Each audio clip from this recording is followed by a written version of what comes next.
ஆனா படையும் நடுங்கன்னு கேள்விப்பட்டிருக்கோம். ஆனா இப்ப பாம்பு தோலுக்கு பிராணிகளும் வந்து நடுங்குது.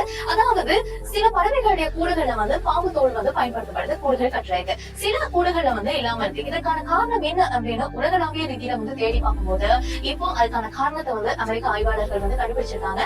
அதாவது அமெரிக்காவுடைய ராபின் என்ற ஒரு பறவையுடைய கூடுகளை வந்து இந்த ஆய்வுக்கு வந்து பயன்படுத்திருக்காங்க. இந்த அமெரிக்க ஆய்வாளர்கள் பாம்பு தோல் கொண்ட சில கூடுகளையும் பாம்பு தோலற்ற சில கூடுகளையும் வந்து அமைச்சிருக்காங்க. அந்த கூடுகளை மரக்கரைகளை வச்சு கேமராக்களை வந்து பொருத்தியிருக்காங்க. இப்படி பொருத்தியிருக்கும் போது பொதுவா சில பறவைகளுடைய கூடுகளை தேடி பிராணிகள் வரும். அதுல இந்த அணில், பள்ளி இது எல்லாமே வந்து சொல்லலாம். இந்த ஆய்வுல வந்து என்ன நடந்திருக்குன்னா, இந்த பாம்பு தோல் பயன்படுத்தப்பட்ட கூடுகளுக்கு வந்து எந்த ஒரு பிராணிகளுமே வந்து வரல.